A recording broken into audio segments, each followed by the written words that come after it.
Hey guys, this is Johnny Glock with another informative video here for y'all Glock enthusiasts. And first of all, I would like to thank everyone that's been sending in orders and getting triggers for me and getting a lot of grip and gun work done. I really appreciate the confidence. I really appreciate the patronage, and it's just great to be back up into back up to my elbows in guns again, and triggers, that is. So the first thing I'd like to talk about is anyone that is something I found out, if anyone wears glasses and they keep getting stuff in their glasses that you can actually shave away your head right here, and so when you put your glasses up like this, you don't have to worry about them being an actual hair, and then so when you drop them down, they get all messed up and cloudy. So that's the new haircut, man. That's the shelf for my glasses. But anyway, let's get down to business here. The reason for the video today is I wanted to explain how things have changed. People, of course, go to the website and they see these three different groups. Like it was the Johnny B. Steady, Johnny B. Packin', and the Beyond. So basically, those are all from a leveled group sort of concept. And now what I've done, just to make things, I wouldn't say simple, I guess I would, more efficient, it's just called the next generation. And basically you can have it done any way you want. That means any type of everything that I always kind of talk about: pre-travel, wall feel, travel feel, brake, like you want to smooth, you want it, like when you hit the wall, you want it to be long to the brake, you want it to be short to the brake, all these different things.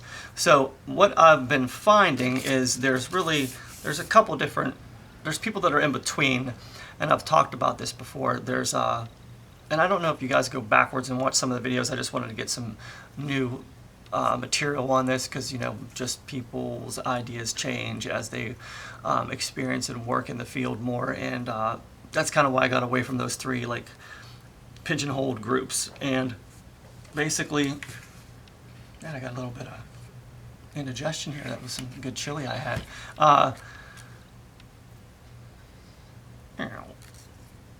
The next generation group can be done any way you want. A combat, tactical, just for range, for just like if you're going to plink and stuff like that. If you're doing competition, if you're doing the type of competition where you're just pulling it out of the box, or you already have it in your hand, or basically off a table, or if you're pulling it out of a holster. That's why I really like to have you guys call me, because then I can get an idea of how I need to build the engagement. And it's the way I like to do business. It's just one of those things where I get to talk to people and I get to really get an understanding, and that's kind of what's always set me apart, I think, from most of the other companies, is that there's this one-on-one thing, and I get it and I understand it because I've done it, and you get the info going. Actually, there's been a lot of hunters. I've hunted since I was a kid, so I get it. You get hunters call me for their 20s or their 41s. Or 40s, and we're speaking the same language. So those guns are going to be like in a league of their own. So I didn't want to create the Johnny Glock Hunter model. I'd rather just talk to you all, because I don't have like that kind of shopping cart cookie cutter thing going on. It's really nuanced triggers that are built, built per person, per client.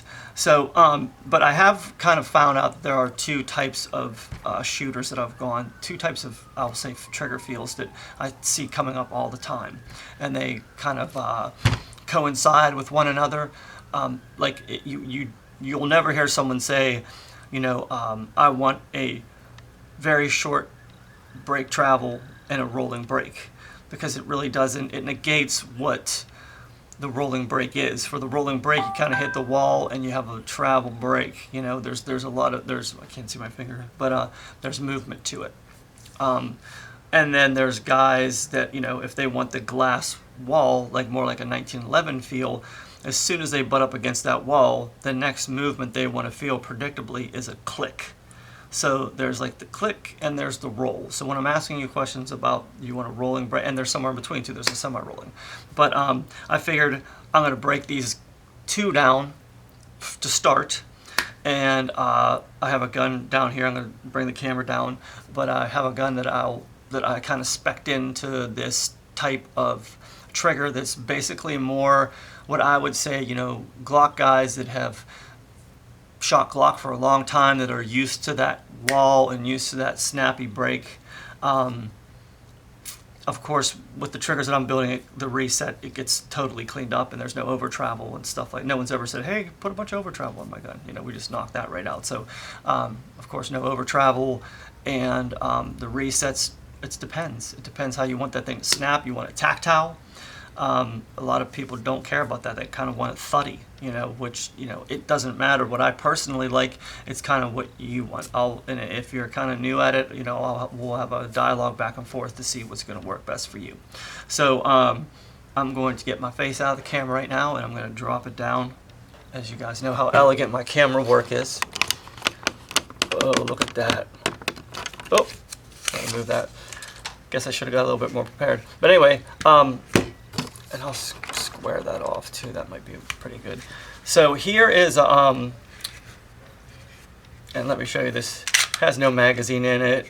It is a cleared gun.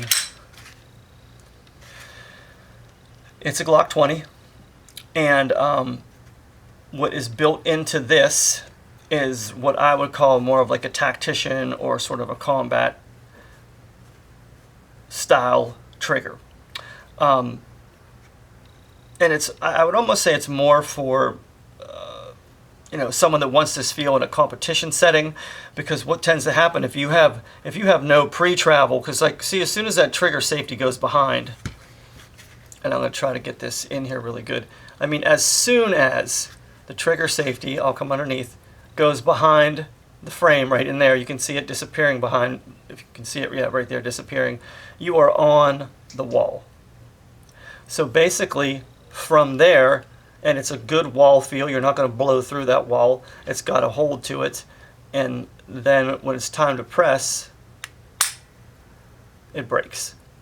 So there's not a lot of travel in that break travel whatsoever.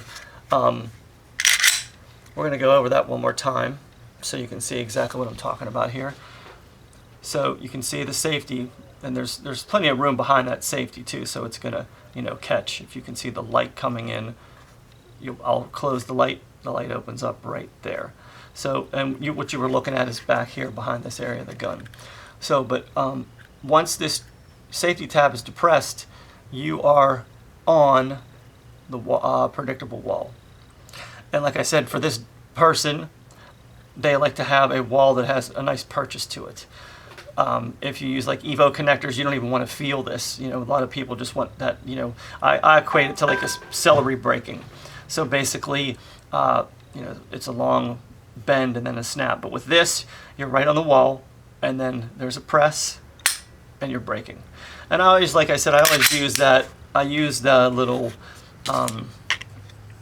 it's been something I've always done, just kind of use that little dot there as a reference so you can see how short the movement is. Let me get it up there. So from here, and that is just a very short travel, and there's the reset. You can see how, and first of all, from it's going to be a little bit different, your reset, if you let the gun come all the way back out. The reset stays shorter even after the break. And I'm going to try to slow this reset down so you can see exactly where it's popping right there. And if you use that dot as an indicator, you can see, and you can see down here too on the stroke of the trigger, how minuscule the movement is. It is very short. It's hard to get the angle sometimes. So, and this trigger is, I don't know what it's pulling. Let's see what it's pulling. And look, I'm not like a big, you know, poundage guy. I've had guys splitting hairs with me when they call me about, you know, I want a 2.75. What? Okay, I get it. But you know, and I pull from the bottom because it's just easier to keep my rod straight because I kind of put it underneath here. I don't know why people do it holding it up in the air. There's so much, you know, so many inconsistencies that way. But if I come right here and I pull brake, and that is at a little bit over 3.5. And so that's like a really good, you know, really good, you know, I always kind of do best of 3 just to, once again, 3.5. Kind of do best of 3 just so you can get an idea of how this trigger, and also see how consistently the trigger is braking. A little heavier, more towards 4. I think I overpulled. I'm going to do that again. Sometimes I'll yank, like kind of yank it at the end. Yeah, right, Johnny, huh? All right, there we go. I didn't overpull that one. 3.5. And that is a very safe range for this gun, especially if you're, you know, if you're out there and it's self-defense. You know, I wouldn't go much lower than that because even though it is 3.5, it feels much lighter. If you, you know, if I could put this through the monitor here and give it to you, you would be like, yeah, that feels really, you know, that short break is like nothing. You know, in a stressful situation, bang, you're going to go right through it. There is enough hold at the wall because the way the trigger is built to give purchase at the wall instead of just yielding and going right, you know, into like a spongy pool. But this is kind of the tactical sort of combat everyday carry break that you know, people tend to want. Now, another thing that most people put in everyday carry is just a little bit more pre-travel. And I can build that pre-travel as like a one-stage bump where there's, you know, free travel, there's nothing really impeding it, and so then you bump up against the connector. Or I can build pre-travel into the brake feel. So basically when you pull, you get, there's some sponginess to it at first, but then it stops on the wall and it gives you that purchase. There's some people that like that as well. I mean, there are a lot of nuances to these triggers. I've been, I don't know, I don't know even what word to use. People are like, there's your minutia, and I said, you know, like, look at all the different connectors, look at all the different springs, look at all the different ways you can, you know, change things with this gun if you don't think there's a bunch of different brake feels. But, you know, pre-travel, wall feel, brake weight, the reset, short, quick, palpable, you know, so when you reset, you want to hear that tactile crack, you know what I mean, and be able to feel that in your finger. So basically, that's that. Bring it back up here. Hopefully I'm, oh, nope, a little bit higher. And, oh God. So that's kind of the importance of you giving me a call these days, because, and like I've mentioned before, I'm not really armoring, you know what I mean? I can use a standard connector and, you know, get 2.5 pound pulls with a 4.5 pound spring. I tend to like those 4.5 pound springs because they'll break every primer, and I kind of like the stuff to go bang every time. I mean, like I said, if you're a competition guy and you're married to certain primers like Federal, you can, or if you have like an extended tip skeletonized striker or something like that, you could get away with a 4 pound spring for a while. They have to be replaced, you know, pretty often just to keep the tension there. But yeah, that's kind of the importance of me getting a conversation with you, because everything's kind of changed. I know you see the stuff for the drop bar and the pure carry. Those lines are more or less, I don't want to say, they're kind of for retail, because it's my due diligence to make sure that if I build a trigger group, it has to be within certain tolerances. If it has it on a shelf at a store and it only has a certain spring weight in there, that you can only take it down so far, and it depends on what connector you have. So I kind of found the means in between there in order to give you a much shorter break. You know, take a lot of the pre-travel out, still give you a 2-stage little bump, and then give you a nice short quick break, and then a nice quick reset. So, you know, that's just the bar, and then it comes with the spring, and you can adjust it if you want, but it's basically dialed in to function the way it was intended to function. If you're looking for anything more specific toward an end use, that's when you definitely want to bump it up to the next level. And so the bar's 150, and the competition, I mean, I'm getting used to all the names. The next generations are 200, and with that you get the connect, comes with wish I had one around here, but it comes with 2 springs, the Allen wrench, a reduced safety plunger spring, a safety plunger, and the whole entire assembly, which is trigger bar, connector, and housing and trigger spring. I really don't send a 6-pound spring out anymore for the housing, because it's just, I just think it's bad news. It slows everything down. But okay, I just wanted to kind of get another video out there to start trying to explain, what's going on here. I always say stuff like here at Johnny Glocks, but it's it's just me. So basically, we're doing this or we're doing that. I'm doing this or I'm doing that. So give me a call. That's all you have to do. And I know the website isn't up to date. That come when I can get the chance to do it. The number is 941-376-4383. That's 941-376-4383. And I can be emailed at getjohnnyglocks, glocks with an S, getjohnnyglocks@gmail.com. And I get a lot of questions from people that aren't even really getting stuff from me, and I will take some time to answer those questions, and that's okay, because everyone's trying to learn, and I try to learn as well from every phone call that I get.